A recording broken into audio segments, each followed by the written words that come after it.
A continuación, Conecta TV Radio Online presenta Diálogo Abierto. Diálogo Abierto. Un espacio alternativo de entrevistas a personajes que hacen noticia en Ecuador y el mundo. Bajo la dirección del licenciado Jorge Ñacato. Por Conecta TV Radio Online, martes y jueves a las 13 horas. Bienvenidos.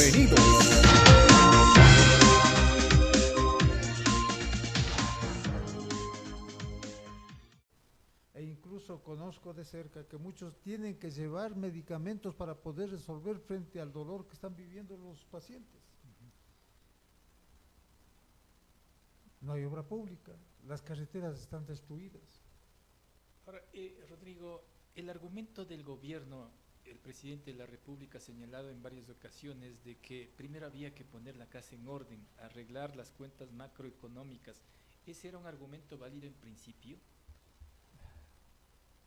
Piense usted en un padre de familia que dice que va a poner todo el dinero que tiene en el banco y descuida la educación de sus hijos, descuida la alimentación de sus hijos, descuida el vestido de sus hijos.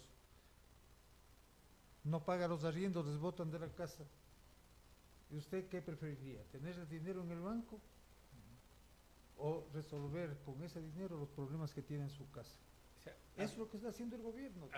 había que hacer una buena distribución Tiene económica. 10.000 millones de dólares guardados de Reserva Monetaria Internacional en los bancos del extranjero. 10.000 millones de dólares.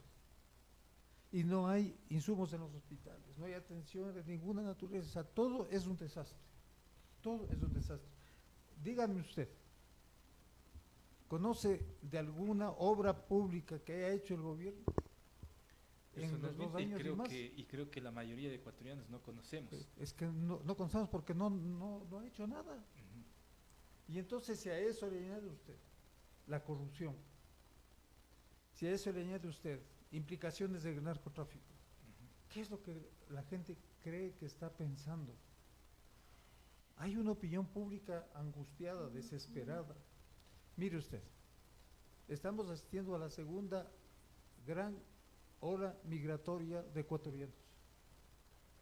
¿Usted cree que el ecuatoriano sale de su país si estuviera bien, si tendría las posibilidades de trabajo, si podría educar a sus hijos? ¿Usted cree que se irían del país a una aventura como es tratar de ingresar ilegalmente a otros países, especialmente a los Estados Unidos, con riesgo de muertes, como de hecho se están produciendo permanentemente en la frontera mexicana? Rodrigo, pero ahora el gobierno dice que va a invertir, ha hecho anuncios, 4.000 millones de dólares en el sector educativo, el ministro Rosemena habla de alrededor de 15.000 millones en diferentes frentes. ¿Hay que creerles? Primero, esto es un anuncio angustiado frente a lo que les está pasando.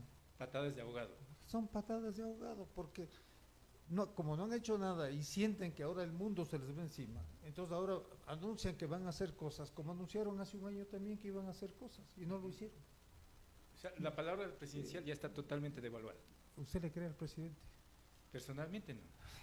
Lo que usted dice es exactamente lo que yo creo y lo que millones de ecuatorianos creemos. Y precisamente por eso acaba de perder el plebiscito.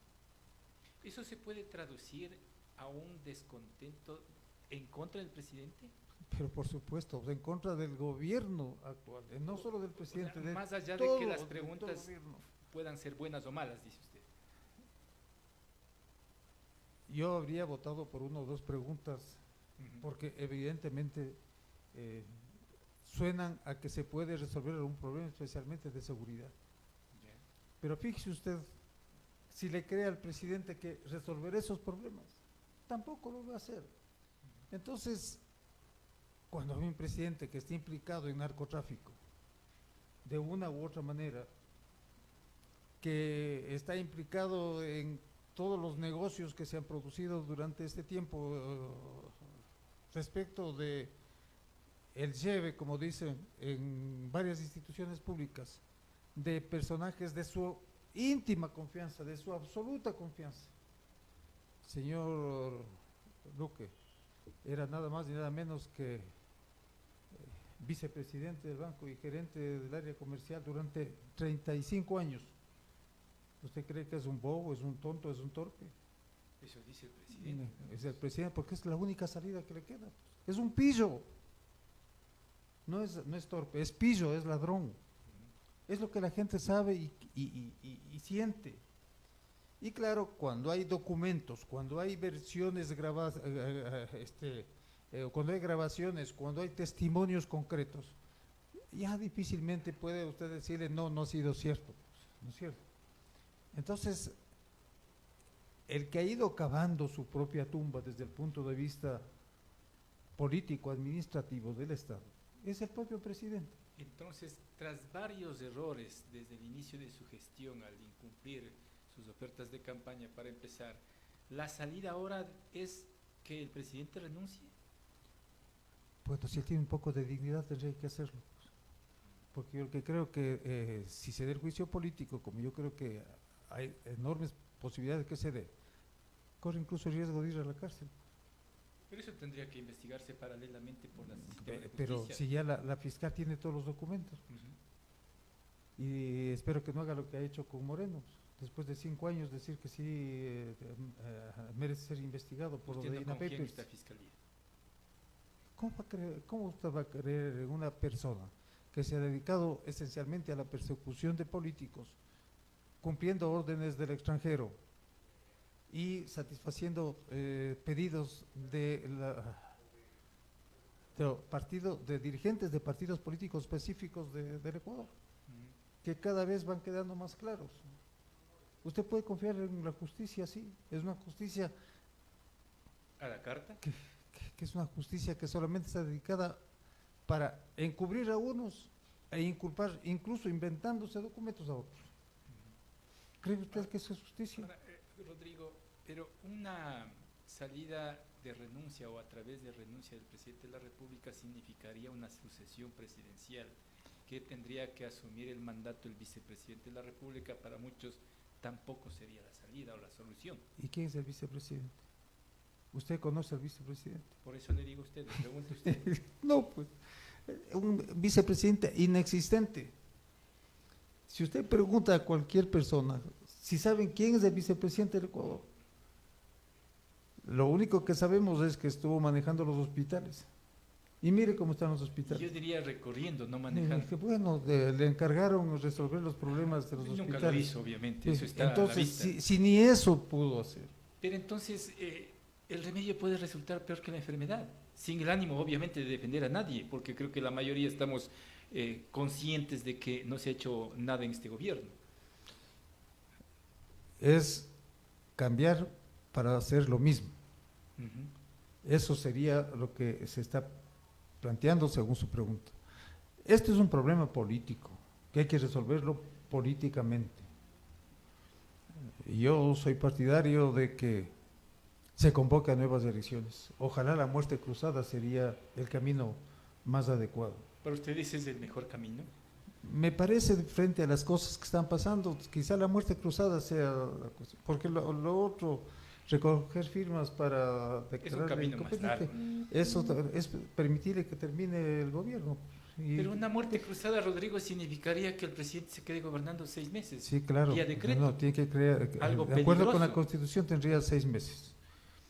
En ese interín tendría que convocar elecciones. Claro. Y a los 6 meses tiene que rendir cuentas de las decisiones que ha tomado. Y entonces ahí veremos si puede rendir cuentas o sale corriendo hacia los Estados Unidos. Pero ya sabemos lo que puede ocurrir. Pero en cambio tenemos la posibilidad de que el pueblo decida quién quiere que le gobierne. Pero que ya no puede ser esto, es que esto es un suicidio. Esto es un suicidio para la gente, especialmente para la gente pobre. La gente está muriendo del hambre, literalmente. Usted habla de caminos constitucionales hasta ahora, Rodrigo, que puede ser la renuncia, juicio político y también la aplicación de muerte cruzada. Por el otro lado, organizaciones sociales, como decía en principio, anuncian movilizaciones en el eventual caso de que la Corte, por ejemplo, no dé luz verde para iniciar ese juicio político. ¿Es un camino la movilización? Es que eso también está en entredicho, por lo menos, ¿no es cierto? Mire usted,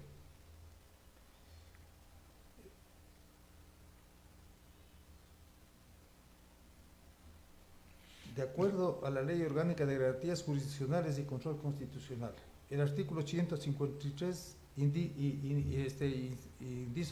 inciso segundo. En el caso de juicio político, la Corte Constitucional no tiene competencia para pronunciarse acerca de si están probadas las infracciones y la responsabilidad del presidente de la República. ¿Qué significa eso? Significa que la Corte no tiene nada que ver en esto, si es juicio político. Eso dice la Ley Orgánica de Garantías Jurisdiccionales y Control Constitucional. Entonces, ¿los políticos se están equivocando? ¿Perdón? ¿Los políticos se están equivocando, los Bueno, asambleístas en este caso? Eso es lo que dice la Ley Orgánica. Lo que pasa es que hay muchos políticos que no han leído ni la Constitución. Y eso, de eso podemos decir que casi la mayoría en la asamblea actual. No, aquí está clarito. Porque los asambleístas, luego de la sesión del sábado que aprobaron el informe de la Comisión Multipartidista, van a seguir el procedimiento que establece la Ley Orgánica de la Función Legislativa. Yo supongo que le notifican a la Corte Constitucional como un elemento de trámite, igual que han notificado a otras instancias jurídico-administrativas. Pero tras una aprobación del CAL. Pero no necesita la aprobación. No necesita la aprobación de la Corte Constitucional. De acuerdo con la ley, está clarísima. ¿Tendría entonces que evitar ese envío a la Corte Constitucional o la Corte solamente tendría que pronunciarse sobre la forma? Va a conocer, seguramente va a analizar la forma, a ver si ha cumplido los requisitos y los pasos que debían haber seguido para el proceso que está en marcha. Pero no es que pueda decir, negar el juicio político, no lo puede hacer, porque está clarísimo, la ley es clara. Las cartas están echadas, y es por eso precisamente que el gobierno está intentando virar a la izquierda democrática y a Pachacuti para tratar de que no lleguen a los 92 votos que demandaría su destitución. En otras palabras, ¿se está comprando votos? Bueno, ya veremos después qué les han dado, porque muchos de ellos son muy proclives a eso, ya demostraron la vez anterior, especialmente los Pachacuti. Parte del Pachacuti, que claro, hay que decir, ¿no? sí, porque hay también tres asambleístas que veo que se rebelaron frente a ese sistema corrupto de compra-venta de conciencias. Pero en ese escenario, cuando tenemos ese tipo de asambleístas, ¿no es mejor que se vayan todos? Bueno, por eso la muerte cruzada es un elemento que se porque tienen que irse todos. Hay que convocar, se elige presidente, vicepresidente, asambleístas, todo. Entonces ahí estamos concordando con lo que usted planteaba. ¿Cómo califica esta asamblea usted, Rodrigo? A ver, yo no puedo... Porque se hablaba de la asamblea de Moreno, que era una de las peores de la historia. Parece que esta la está superando. ¿Cómo lo mira usted? Yo soy enemigo de generalizar. Hay asambleístas y hay asambleístas. Claro, por supuesto. Claro. Como un rostro de excepción. Entonces el gobierno en un instante pudo armar una mayoría dentro de la asamblea. Al inicio y esa asamblea hizo lo que hizo, o sea, el desastre que estamos viviendo. Entonces hay una mayoría proclive al gobierno que construyó el camino del desastre que hoy estamos viviendo, ¿no es cierto? Pero también hay asambleístas que tratan de resolver las cosas de acuerdo a las necesidades populares, tratan de mantener principios éticos, morales. Es que los hay, y hay bastantes. Entonces, no podemos decir la asamblea es una porquería. Y esto, si es que habría la muerte cruzada y hay las nuevas elecciones, el pueblo dirá quién quiere que regrese o quién quiere que nunca regrese. Y ellos van a calificar, igual lo que acaba de pasar con el famoso referéndum. Porque al pueblo se puede callar una vez, se puede callar dos veces, pero no se puede callar siempre.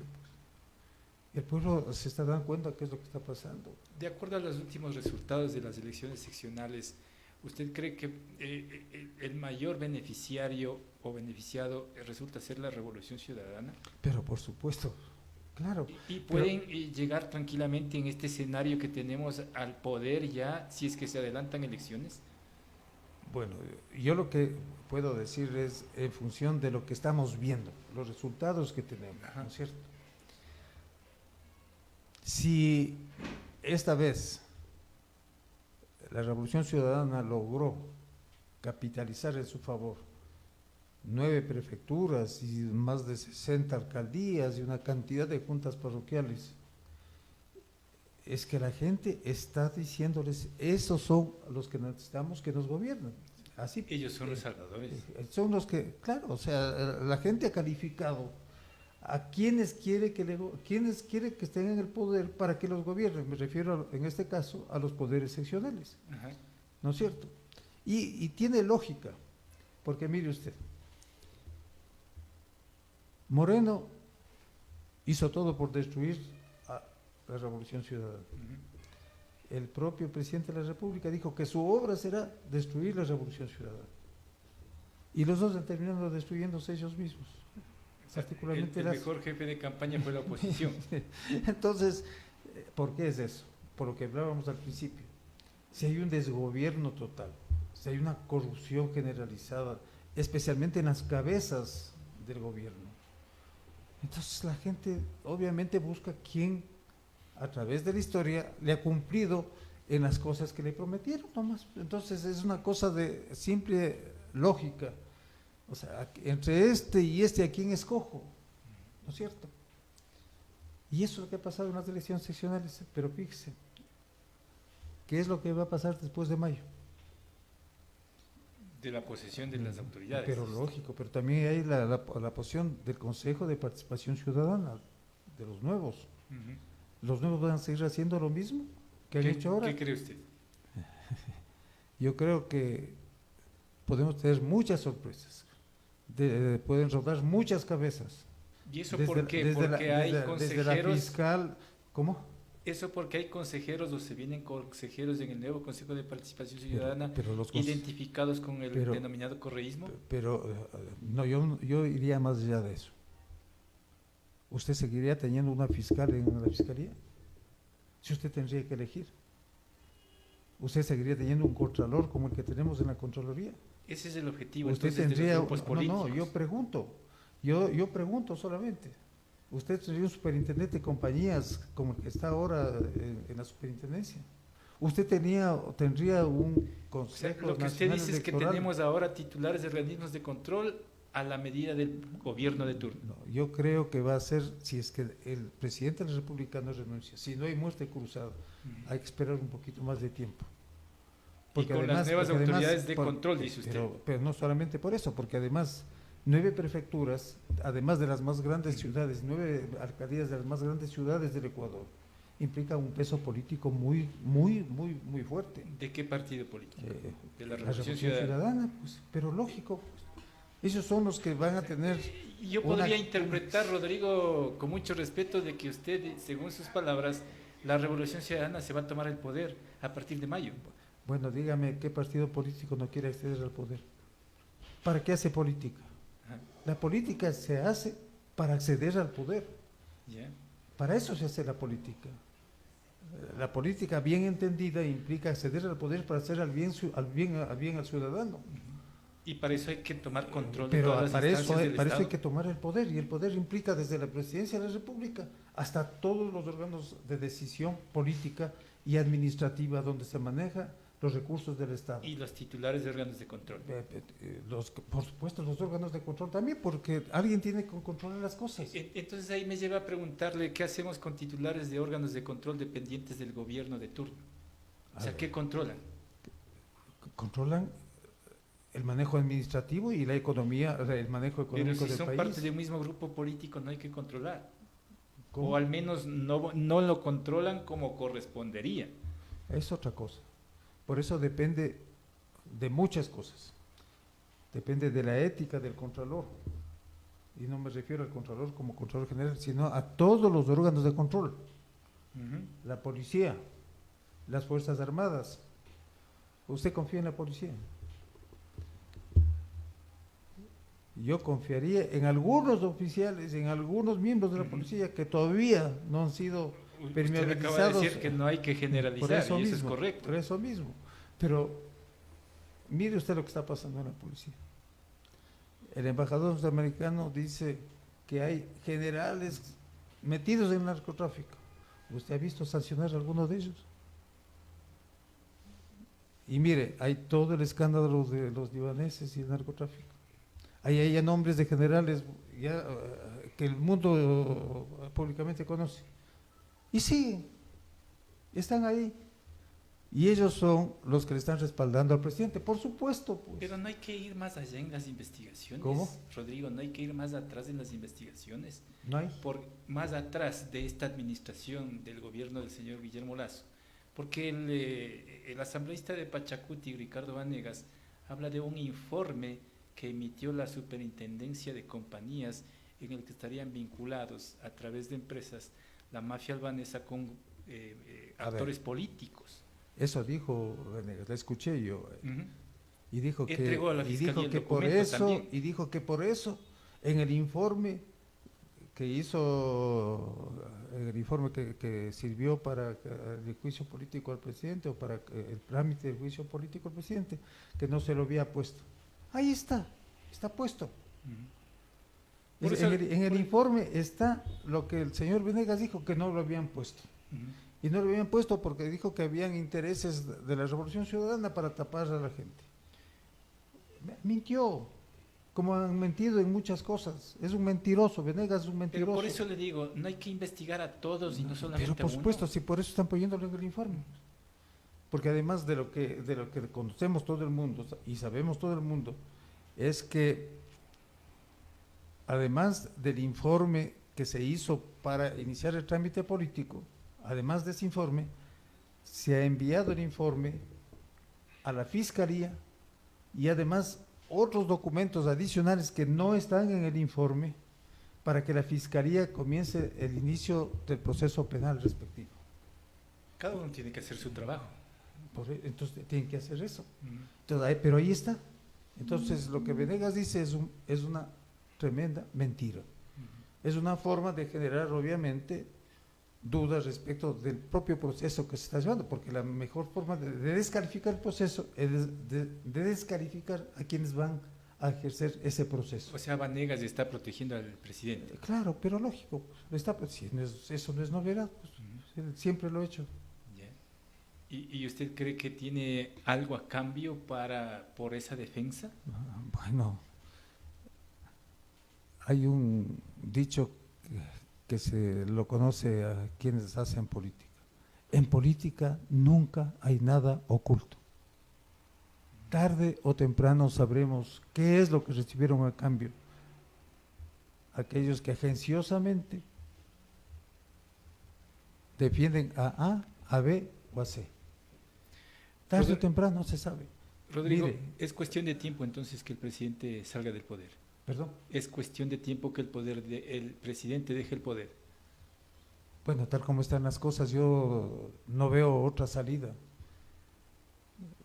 Veo, lo lógico sería que un presidente termine su gestión, pues para eso fue elegido. Claro, 4 años. Pero eso sería lo lógico, así debería funcionar las cosas. Pero mire usted, él asumió la presidencia con un plan de gobierno.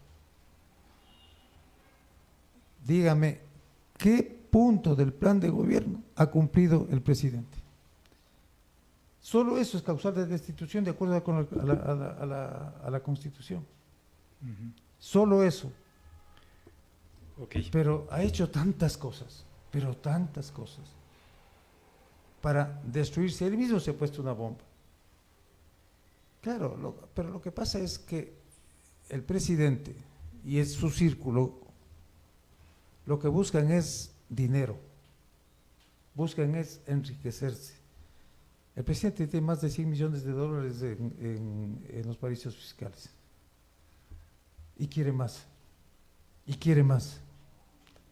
y así son voraces, o sea, no terminan nunca de saciarse, de tener tanto dinero, porque supuestamente el dinero les da poder. Y eso pasa con muchos, ¿no? Y eso pasa con muchos. Entonces, ese es el problema. Vamos a ver qué pasa en los próximos días. Está muy conflictivo el escenario. Le agradezco por estar aquí, Rodrigo.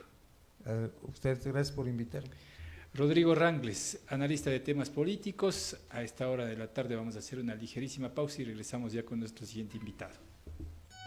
Llamamos al pueblo ecuatoriano a luchar para que las áreas estratégicas no se privaticen ni se vendan. CNT, Refinería de Esmeraldas, Banco del Pacífico, Ban Ecuador, las hidroeléctricas, telefónicas y petroleras son de las y los ecuatorianos. Monetización y concesión es privatización. Defendamos la patria. Sedocud. Ha llegado el día de enfrentar a los que solo saben robar.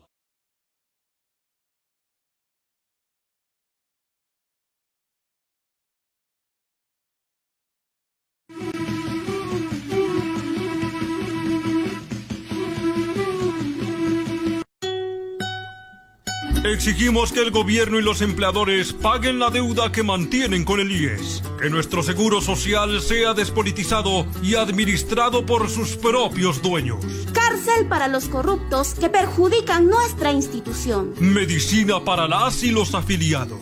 El IES y BIES son de las y los afiliados, jubilados y campesinos, no de los gobiernos de turno. Firmes en la defensa del seguro social. Sedocud.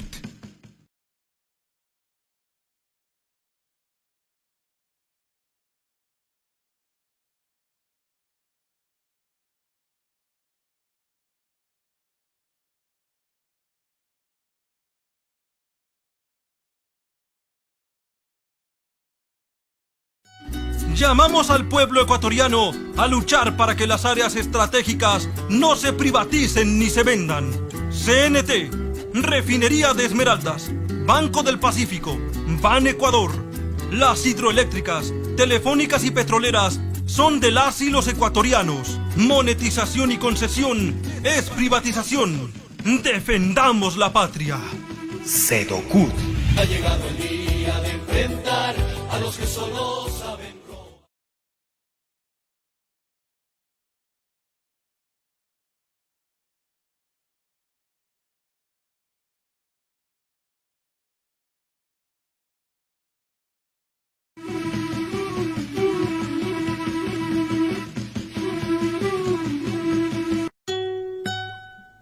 Exigimos que el gobierno y los empleadores paguen la deuda que mantienen con el IES, que nuestro seguro social sea despolitizado y administrado por sus propios dueños. Cárcel para los corruptos que perjudican nuestra institución. Medicina para las y los afiliados. El IES y BIES son de las y los afiliados, jubilados y campesinos, no de los gobiernos de turno. Firmes en la defensa del seguro social. Sedocud.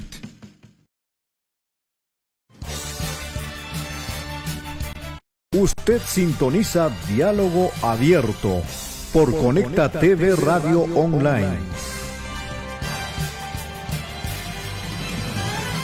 Gracias amigos, gracias amigas, oyentes y televidentes de Conecta TV Radio Online y este espacio alternativo, Diálogo Abierto.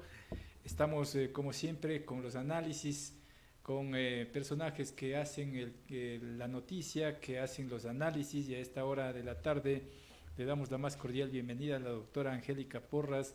Ella es catedrática universitaria, ex vocal del Consejo Nacional de la Judicatura, a quien le agradecemos por atender esta invitación. Doctora, gracias por estar en este estudio. ¿Cómo está usted? Buenas tardes. Jorge, un gusto. Muchas gracias por la invitación y aquí a la orden.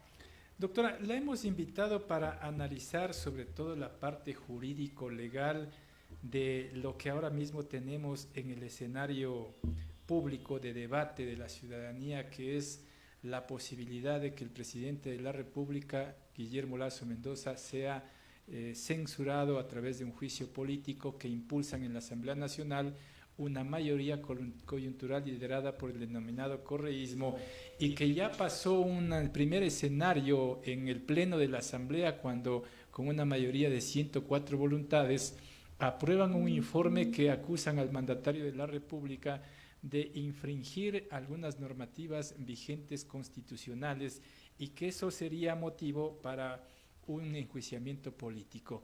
Y empiezo por lo que aprobó la Asamblea Nacional. Ese informe, que en principio un borrador que se filtró hablaba de un juicio político con una figura que finalmente no contempló el documento final, que es de traición a la patria, y después argumentan el artículo 129 con 2 causales.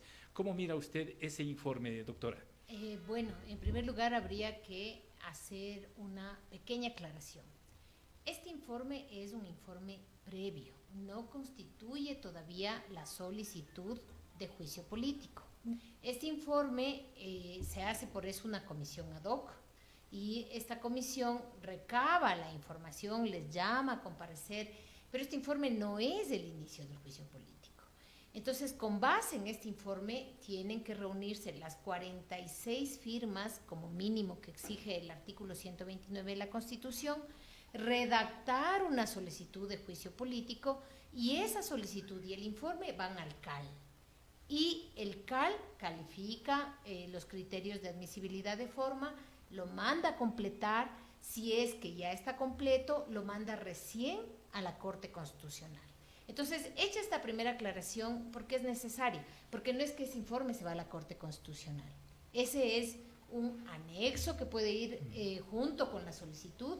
Es más, la solicitud de juicio político es la que va a establecer los requisitos que, según el 148 de la Ley Orgánica de Garantías Constitucionales y Control Constitucional, tiene que revisar la Corte Constitucional, que son solo 2 requisitos. Primero, que se haya completado la forma, es decir, que haya las 46 firmas, que estén plasmadas en un documento, y luego que se haya singularizado el posible o la posible causal de juicio político. Entonces, este primer informe nos sirve de elementos más bien indicativos para ver qué hay en la discusión. El informe, más bien dicho, el 129 de la Constitución, recuerden ustedes, establece las causales de juicio político. Primero, que los delitos contra la seguridad del Estado. El COIP ya no utiliza esa denominación, habla de seguridad pública, pero digamos que la Corte Constitucional en la sentencia de Glass ya explicó que se refiere a lo mismo, seguridad pública y seguridad del Estado. Y la segunda causal, que es esta de concusión, cohecho, peculado o enriquecimiento ilícito, que es por donde creo van a ir, porque de hecho el pacto para llegar a ese número de voluntades de 104 fue que retiren traición a la patria. La traición a la patria es un delito contra la seguridad pública. Lo que se discutió en la Asamblea es si cabía o no cabía, porque era como demasiado amplio, y se pactaron políticamente de que se iba a salir.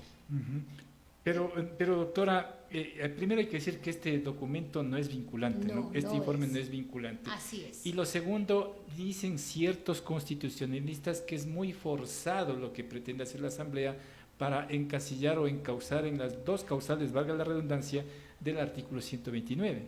Sí, ahí hay una discusión. A ver, en primer lugar, el tema de traición a la patria en principio salió. Ajá. Hay que ver cómo termina haciéndose la solicitud, porque este no es ni la solicitud de juicio político ni el informe que debe hacer la Comisión de Fiscalización. Entonces, este no es vinculante, como usted ha dicho. ¿Qué pasa con la segunda causal? Y esto es bien importante. La segunda causal dice por delitos de concusión, cohecho, peculado, enriquecimiento ilícito. El propio 129 dice que no se necesita pronunciamiento penal previo. La discusión constitucional se ha centrado en lo siguiente. Efectivamente, el informe de la Asamblea Nacional dice que se acusa al presidente por la comisión de estos posibles delitos por lo que se llama comisión por omisión. Y ahí se ha centrado el debate, porque la discusión es si esos delitos pueden o no hacerse, es decir, cometerse por comisión por omisión. Entonces ahí hay que distinguir una cuestión importante. No estamos hablando de materia penal, porque el propio código, el artículo 129 dice no es necesario el pronunciamiento penal previo. Si estuviéramos ante un tribunal penal, ahí sí tendríamos que discutir todo esto de si la comisión por omisión, si se trata de una omisión propia, de una omisión impropia, que ya voy a explicar más adelantito cuál es la diferencia. Entonces, pero la primera cuestión que hay que tener en cuenta es que este juzgamiento es un juzgamiento político. ¿Qué quiere decir eso? Quiere decir que se va a decidir conforme a la confianza o la legitimidad que sigue teniendo o no Lasso para seguir gobernando. Esa es la esencia del juicio político. De hecho, un juicio político se puede hacer sin causales. Nosotros en la Constitución tenemos causales para que no sea porque voló un mosco para acá y no para allá, se lleva a juicio político. Claro. Pero obviamente, de los documentos que se han revisado en la Asamblea Nacional, de este informe que hace la policía llamado León de Troya, de estas filtraciones de los audios que saca este medio digital donde indica que se pedía dinero a cambio de puestos, etcétera. ¿Existen o no existen indicios que puedan indicar que hay responsabilidad política del señor presidente de la República? Es más, el propio señor Villavicencio salió a decir que él conocía al presidente de la República de este. ¿Y qué hizo? ¿Denunció como era su obligación o no? Mire la diferencia con Petro. Petro le acaba de denunciar a su hijo. Entonces, no al cuñado, al hijo. Entonces, la discusión es ahí. ¿Parece que existe cohecho en estas grabaciones, en estas filtraciones? Sí. Es decir, recibir algo para dar a cambio de él. Algo. ¿De quién? Del señor Luque. ¿El señor Luque era funcionario público? Sí era funcionario público. Pero había que encasillarle en una sola causal, es decir, por este tema cohecho. Cohecho, porque por si ejemplo. aplica otra ya se contraponen. Puede haber varios delitos. Por ejemplo, en el tema de Luque, cohecho. Ya. Pero, por ejemplo, en el tema de el desvío del dinero, por decir algo, lo de Flopec, hacia las cuentas de unos personajes que aparecen ahí, que Cherres, que el no sé cuál, que no sé quién, ahí está peculado. Entonces la pregunta es, ¿le podemos vincular al presidente de la República con esos hechos? ¿Él dejó de tomar alguna medida para que esos hechos no paren? O sea, dicho en otras palabras, ¿cuál es la responsabilidad del presidente de la República si es que se enteró de esos hechos? ¿Qué debía hacer? ¿Debió denunciar? ¿Debió destituirlos? ¿Qué debió hacer? Entonces, obviamente, al ser hechos tan graves, delitos, tenía que haberlos denunciado. Pero se entiende que como jefe de Estado está empapado, tiene que saber todo de sus funcionarios, más, ¿no? Porque además no le nombra a cualquiera. Luque no es cualquiera, es una persona que trabajaba con él de cerca. Y luego sale el señor José Nebot, que además es familiar, a decir, vean, aquí recibimos $1.500.000 para la campaña. Imagínese la gravedad de esas cosas. Entonces la discusión es si yo le puedo acusar al señor presidente de la República de no haber tomado las medidas para evitar que esos delitos se sigan cometiendo y si eso es una comisión por omisión. Mi opinión es que sí es una comisión por omisión, pero que el debate, porque hay una discusión ahí compleja que es del ámbito penal, porque no hay una hay una omisión propia y una omisión impropia. ¿Y qué significa esto? Verán, lo que significa esto, que no es debate constitucional, sino penal, por lo tanto no es el debate donde debemos situarnos, pero es importante explicarle a la gente. O sea, no aplica esto no aquí. No aplica. Pero aquí. ¿cuál es la diferencia? La diferencia es la siguiente. La comisión propia es la que se da por haber no hecho, o sea, por haber omitido alguna acción que le correspondía hacer a usted.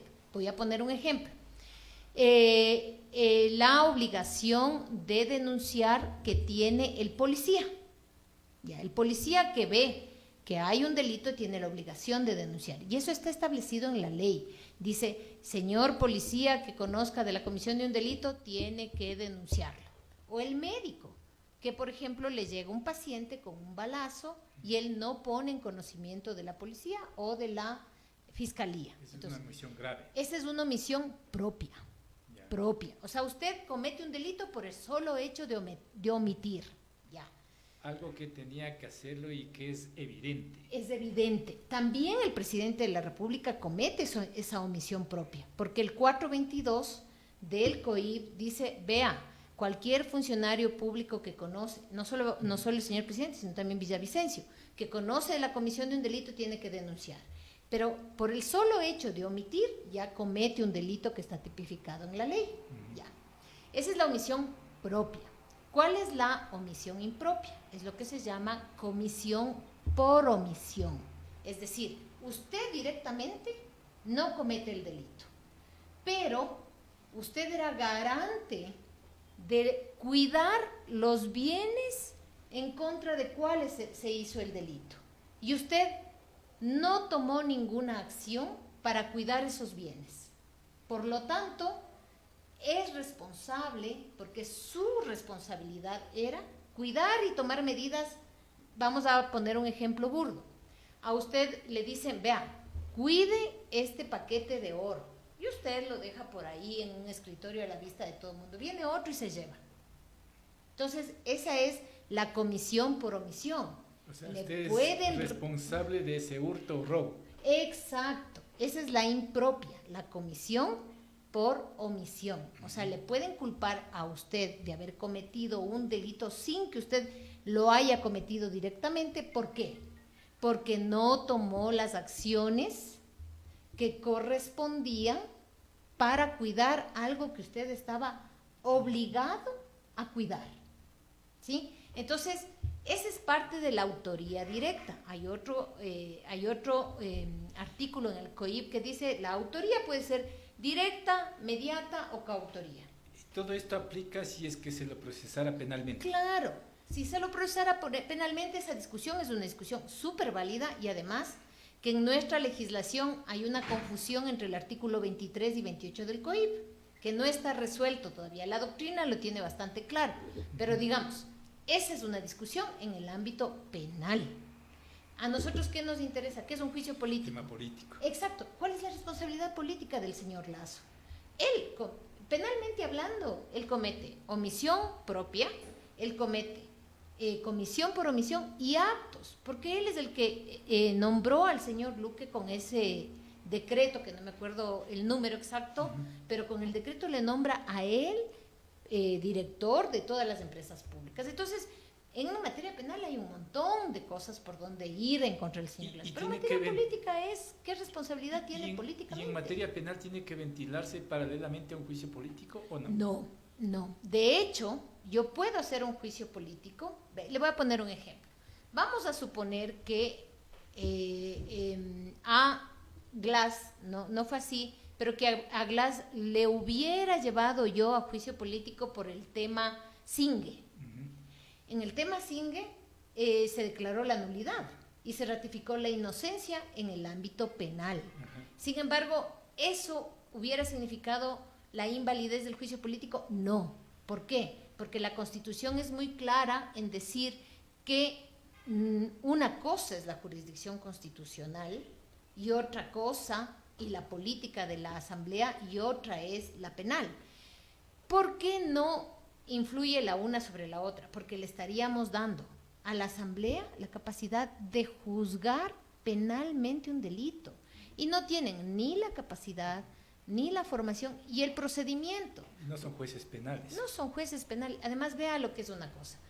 En materia penal se presume la inocencia, y el que acusa tiene que romper, de hecho esa palabra se utiliza en materia penal, romper la inocencia. Es decir, probar que el otro es culpable. ¿Ya? Eso en materia penal. Pero en materia política el que calla otorga. Imagínese a un político que le dicen, vea, aquí están los documentos que dicen que usted sabía, vea, aquí están los documentos, las filtraciones telefónicas, y políticamente el señor se queda callado. ¿Cómo queda ante la opinión pública? Como que fuera culpable. Entonces, esa es la dinámica tan distinta de lo político y de lo penal. Pero inclusive, utilizando estas nociones penales, que no deben utilizarse porque si no se estaría duplicando la jurisdicción penal, pero inclusive utilizando estas nociones penales, el señor Lasso podría ser absolutamente responsable de lo que ha pasado. Aquí hay un detalle más, doctora Porras. Acaba usted de mencionar a Glass, y algo parecido pasó con Glass, es decir, sí, ¿eso señor. sentó jurisprudencia? Sí, verá, hay dos cosas ahí. Parecido en una parte, porque por otra parte ya paralelamente se iniciaron los procesos las investigaciones penales. Pero recordemos que en el caso del señor Lasso, la fiscal reabrió la investigación de León de Troya. Entonces significa que también ya está en la etapa preprocesal investigándose toda esta trama de la relación con la mafia albanesa, de la relación con el señor Danilo Carrera. Es decir, hay una investigación, claro que entonces es preprocesal, está en el curso, es una investigación previa inclusive. Bien, entonces, pero además hay un precedente de la Corte Constitucional, porque la Corte Constitucional en esa sentencia de Glass establece un precedente. El primer precedente que establece la Corte Constitucional es: mi revisión es formal. Yo solo voy a revisar requisitos, que estén las firmas y que haya la singularización del delito que se va a supuestamente a juzgar. Y otra cosa que es importante, la Corte dice en esa sentencia, yo no entro a revisar si hubo o no hubo las pruebas suficientes para culparle, yo no entro a revisar si es que cómo se obtuvieron las pruebas, nada de eso, porque eso es jurisdicción penal. Entonces ahí ya tenemos un precedente. Yo no sé, la Corte debería cumplir ese precedente y hacer lo mismo, si no resulta que es a la carta. En función de ese precedente, entonces, todo haría pensar de que la Corte daría luz verde al juicio. O sea, sí, pero usted sabe que no, en el mundo de la política no todo es jurídico. O sea, ahí así pensaríamos todos. Pero claro, depende cómo logre influir el Ejecutivo en la Corte, porque de todas formas hay personas en la Corte Constitucional que son cercanas, más bien diríamos, no sé si decirlo al gobierno, pero ideológicamente más ubicadas con el gobierno, a la derecha. Entonces habría que ver cómo porque no es comprar conciencias, dice usted. Yo digo que influir políticamente, porque una cosa es comprar conciencias, y ahí sí le puedo decir en el caso de la Asamblea Nacional, yo estoy segura que va a funcionar la extorsión, el chantaje y el dinero, por lo menos en algunos de ellos que así han venido funcionando, de los asambleístas. En el caso del... ¿Cómo tomamos ese término influir en las decisiones de la Corte? Por ejemplo, yo sí creo que porque todos los gobernantes lo han hecho, tienen lo que ellos llaman operadores políticos, entre comillas, que van a hablar con los jueces, que les van a decir, es que es importante que tomes en cuenta lo que piensa el gobierno, es que si es que vas a dictar de esta forma la sentencia, vas a perjudicar al país, etc. Son operadores políticos del Ejecutivo. Y algunos tienen pasado político también. Y algunos además tienen pasado político. El doctor Herrería, por ejemplo. El doctor Herrería, por ejemplo, social cristiano. Y además en la Corte se sabe quiénes son más conservadores. No es que los jueces de la Corte no tienen ideología. Tienen ideología. Y hay momentos como estos en que la decisión es política. O sea, ellos en este momento, como le digo, tienen que resolver cuestiones formales. Entonces, si es que la solicitud cumple con los requisitos, y a mí me parece que es más grave como juez que, entre comillas, regrese Correa a que se quede Lazo, ¿cómo cree que va a votar? Son humanos. No es posible esta idea de que nos enseñaron mucho tiempo de que el juez vota sin considerar nada de su contexto. Eso no es cierto, porque así como hay juezas feministas que votan de una manera cuando se trata de un caso que involucra derechos de las mujeres, ocurre lo mismo en la política. O sea, lo que no habría es ideología partidista. Eso es otra cosa, claro. Esperando que no haya, ¿no? Claro. Esperando que no haya. Porque yo sí creo que la Corte Constitucional ha dado muestras de que tiene una posición también ideológica. ¿Por qué digo esto? Porque las decisiones que ha hecho la Corte Constitucional han sido decisiones que más bien han permitido mantener el statu quo. Y no está mal. Lo que estaría mal es que cobre por eso. Esperemos que no sea así.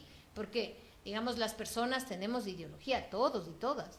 Pero esa ha sido la Corte, es una Corte conservadora. Pero mantener el status quo significa ir en contra de los intereses de la mayoría de ecuatorianos. Yo lo digo y lo sostengo. O sea, yo sí lo puedo, lo he dicho y lo he dicho siempre, mantener el statu quo de las cosas como están en este momento ha significado convertir a la violencia, a la pobreza en algo natural. Vea, yo no estoy de acuerdo que la Corte Constitucional, por ejemplo, no se haya pronunciado con la contundencia que debía sobre el tema de las masacres carcelarias. O sea, no puede ser posible que la Corte haga exhortos. Si es el órgano más poderoso de este país, ¿qué exhorto? Exhorto lo hago yo, claro. Entonces es el órgano más poderoso de este país y no es posible que la Corte Constitucional no se haya pronunciado como temas tan sangrantes como son la salud, como son la educación. O sea, el hecho de que tengamos una Esmeraldas totalmente perdida, con jóvenes sicarios, entrenándose para sicarios, de 10, 11, 12 años, es que no hay educación.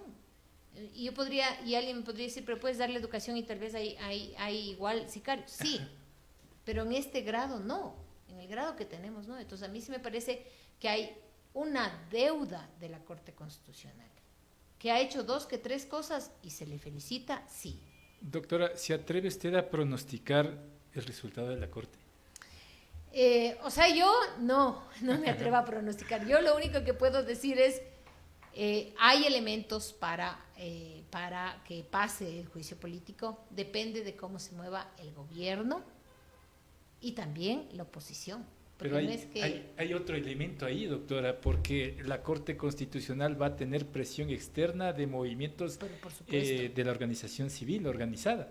Vean, las consecuencias de no pasar el juicio político van a ser bien graves, porque primero la Corte va a asumir una responsabilidad que es política. O sea, imagínese usted, va a ser identificada como la que no dejó pasar el juicio político. Eso significa ponerle primero en la mira a la Corte, cosa que ellos han intentado evitar hasta ahora a toda costa. Entonces ahora sí se le podría decir, ustedes impidieron el juicio político. Porque el juicio político, ¿dónde se resuelve? En la Asamblea. La Corte es solamente la puerta de entrada. Entonces, la puerta de entrada, por ejemplo, a hacer un juego de ajedrez, que a usted le abran la puerta de la casa para que usted entre a jugar ajedrez, no quiere decir ganar el juego. Porque el juego se gana en la mesa. ¿Dónde es la mesa? En la Asamblea. Entonces, en realidad la Corte estaría ahí sí evitando que se pueda ir a un debate nacional, que es un debate que tenemos que dar, porque el pueblo además ya lo dijo en las urnas. O sea, una asamblea, una consulta popular que a todas luces parecía que iba a ganar, que era obvio que todo el mundo diga sí o que la mayoría digan sí a determinadas preguntas, y lo perdió. Entonces ahí hay un pronunciamiento ya popular.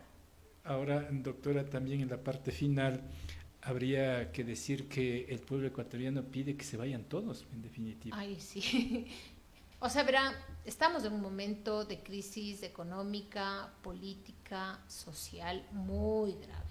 De las más graves que hemos tenido, yo creo que la del 99 y la actual son las crisis más graves que hemos tenido. El feriado bancario, dice usted. El feriado bancario, claro que sí. Y eso se ve en los números de educación, de los migrantes, todo eso. Yo sí creo que la gente, si usted le pregunta que se vayan todos, lo va a decir. Pero hay instrumentos constitucionales. O sea, no nos estamos inventando el agua tibia. Nosotros somos un país difícil de gobernar. Yo no creo que seamos fáciles de gobernar, difícil de gobernar. Y por eso la Constitución tiene estas salidas institucionales. Tiene el juicio político, tiene la muerte cruzada, tiene la revocatoria de mandato, tiene las consultas populares, tiene un montón de salidas. Hasta tiene ese artículo que me parece que es del 145 que permite la declaración de incapacidad mental del presidente de la República. Y ni siquiera necesita... Pero para eso necesitamos de un cuerpo colegiado especializado que lo nombra avale eso. La Asamblea. No necesitamos, por ejemplo, ahí dictamen de la Corte Constitucional, sino que la Asamblea llama a un conjunto de médicos que pueden ser del extranjero, pueden ser de la ONU, para declarar a cualquiera, o puede ser al vecino. Claro, le puedes llamar a que diga si está en sus cabales. Y acuérdese que esa causal, vea, yo hice una investigación, esa causal la tenemos desde siempre en nuestra Constitución. Y se ha quedado. Se aplicó con Abdalá Bucaram. Sí, y se ha quedado desde el siglo XIX. Se ha quedado en las constituciones, a pesar de que se aplicó con Abdalá Bucaram sin médicos, sin nada. Si él se declara loco, entonces loco. ¿Se acuerda? Es un escenario complejo, como dijimos en principio. Doctora, le agradezco por su tiempo, muy amable. No, a usted, Jorge, un gusto también. Muchas gracias. Gracias a nuestra invitada, la doctora Angélica Porras, catedrática universitaria. Ella es ex vocal del Consejo de la Judicatura. Amigos y amigas oyentes y televidentes de Conecta TV Radio Online, aquí ponemos punto final a este espacio. Nos volveremos a encontrar en las próximas horas. Buenas tardes, permiso. Conecta TV Radio Online presentó Diálogo Abierto. Diálogo Abierto. Un espacio alternativo de entrevistas a personajes que hacen noticia en Ecuador y el mundo. Bajo la dirección del licenciado Jorge Ñacato. Por Conecta TV Radio Online, martes y jueves a las 13 horas.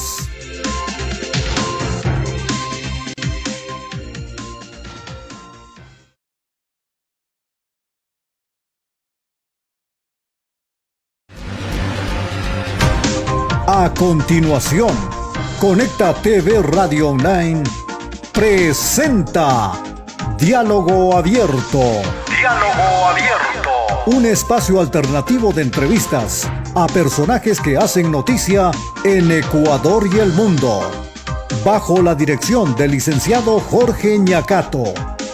Por Conecta TV Radio Online, martes y jueves a las 13 horas.